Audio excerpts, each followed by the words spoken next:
Alrighty, good morning. Good morning. Toda Rabban. Today's A.B.C.D is Lule Nishmas, Chayasar Elka, Bas Rabbi Israel. Okay, so we're almost at Pesach, so let's talk a little about Pesach and how we connect Pesach to our favorite topic, Bitachon. Okay, so one of the, more known parts of the Pesach Seder, of course, is the 4 cups of wine that we drink, right? And if anyone really knows, we say it corresponds to the 4 lashonos of Geula that HaKadosh Baruch Hu told us in Parshat Shemos. Hitzesi, that He takes us out, Hitzalti, He will save us, Ga'alti, He'll redeem us, and Kachti, He'll take us. Ooh, okay, very nice. So 4 cups, 4 lashonos. Could we connect a little bit more deeper into that, connect it to Bitachon a little bit? So we're going to try to do that today and try to make the 4 cups of wine a little bit more meaningful and something to connect to. So, Bitachon. The Chavos writes that there are 7 things that you need in a person to trust in him fully. 2 of those things we're going to discuss. We're going to talk about, he says, the first one is that this person that you trust in has to be someone that is Malei Rachamim, full of Rachamim, Chesed. Take one this way. Full of Chesed, Rachamim, Ava.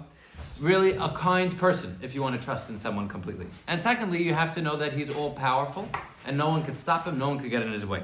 So those 2 things we can see in Mitzrayim very much, right? If you want to work on any type of midah, as we said many times, you have to think about examples and stories and different types of tziurim and pictures in your mind to try to bring it to your heart. So if you take a moment to look at all the nisim that happened during the Yetzias Mitzrayim, I think you would be able to really instill in your heart and really kind of feel a little bit more strongly the fact that HaKadosh Baruch Hu is a kind person and HaKadosh Baruch Hu is an all-powerful person, right? If you take a moment and you think about the blood and the water, you're drinking from the same cup. For me, it's water. For him, it's blood. The animals, right? If you actually read, it's a great read. The Me'am Lois, they have English versions.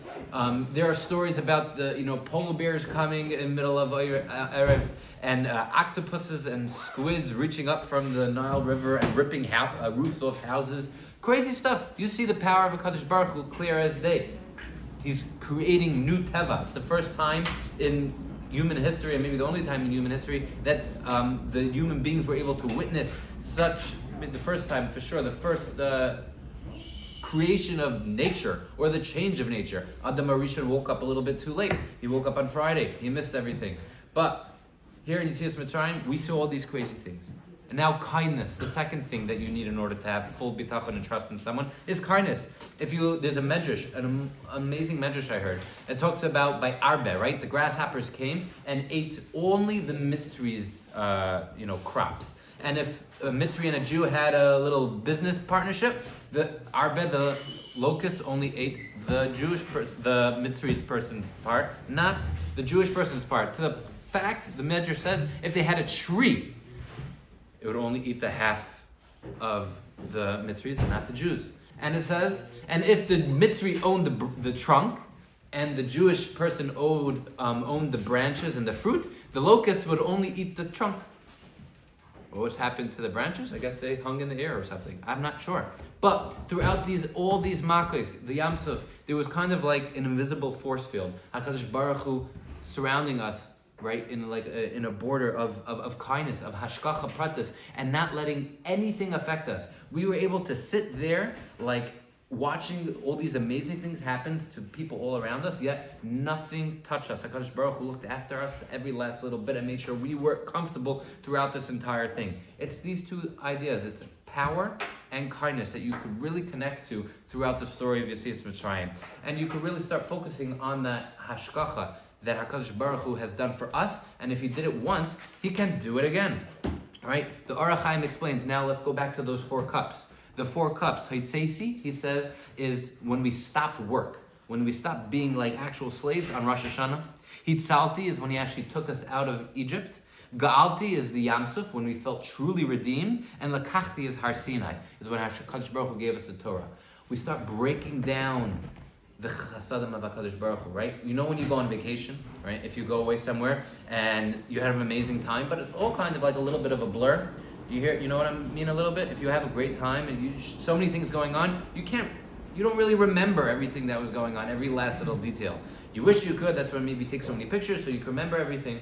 But the fact is, there's like a vacation blur that happens. So too in our lives. When HaKadosh Baruch Hu does things for us, does chasadim, every last, counting the blessings, if you could break it down into little pieces, you have a greater appreciation and more recognition of actually all the different things that HaKadosh Baruch Hu does for you. You could just say, thank you HaKadosh Baruch Hu for getting me a house. Or you can start breaking it down and you found the right broker and you had the money and you had the help that you need and you found the perfect street. All these so many different chasadim within one act of chesed. If we can break it down a little bit, we can grow in our bitachon and notice more the power that Kadosh Baruch Hu has, more the kindness that He does for us. And that's the idea of the Arba Kosos according to Or HaChaim, is the fact that we're able to break things down and recognize that Kadosh Baruch Hu takes care of so many different things for us, and sometimes we kind of just smush it into one big blob. Yaakov Hillel, a big Bekubal in Eretz Yisrael, was once asked, "Are you, overwhelmed that you have a $15 million budget? Don't you wish it was just $1 million?" And he answers, "No." He goes, "Because if it was $1 million, I wouldn't be able to sleep. I would have to think about who do I talk to, who do I go to, what should I do. But $15 million, that's beyond my control. I can't take care of that, so I sleep like a baby, and I trust in Hashem." Right? It's Hashlech Yohavcha Al Hashem. If you start you throw whatever burden you have on HaKadosh Baruch Hu. If you're able to break down all the different chasadim that HaKadosh Baruch Hu does for you in parts, you'll be able to realize that He does so much for me already. Why am I worrying about this and that? We daven Nishmana Esrei, and if you have a big business meeting or something going up, in the back of your mind, you're like practicing what you're going to say. What are you doing? Why are you thinking about that? You're talking to the one who makes all the decisions anyways. Why are you're thinking about making plans and cheshbonos and what you're going to say and what you're going to do? Talk to the person who actually makes the difference. He's taking care of so many things for you. Who got you the meeting? He'll make sure the meeting's good for you too. And if it doesn't work out great, that was the best for you anyway. Bitachon's a win-win situation, right? The idea is, I'll end up with a story. If you could break down and notice the chasadim, you could really start relying on HaKadosh Baruch Hu much more. Back in the day, you go to a hotel, you go to an inn, you gave your sack of coins and money to the Baal hotel, the Baal Malone, or whatever you want to call it. And the next morning, he gives it back to you. He kept it in the safe. So a guy gives his sack of money to the guy, and the next morning he comes by and he starts counting. He starts counting all the hundreds, they're all there.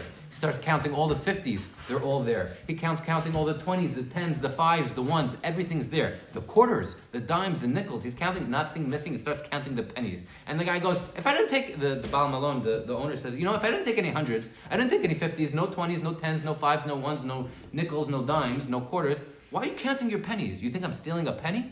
So the guy goes, you're right, and he stops counting the pennies. Same thing with HaKadosh Baruch Hu. If you stop in a moment and you realize all the different chasadim that Hashem has done for you, you'll be able to realize if HaKadosh Baruch Hu took care of A, B, C, D, and E, and F in my life, I don't have to worry about the pennies.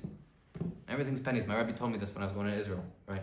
I was nervous about finding an apartment. He goes, HaKadosh Baruch Hu found you a wife who wants to go to Israel. HaKadosh Baruch Hu gave you parents that are able to help you. HaKadosh Baruch Hu sent you to a yeshiva that inspired you to be able to go back to Israel. It's taking care of so many different things. You're worried about an apartment, He's going to take care of the pennies too. Mirz Hashem, over Pesach, when we drink the 4 cups of wine, we could focus on the nitty-gritty, specific details, what each cup represents. And hopefully in our lives be able to realize His power, His kindness, and all the different things He does for us.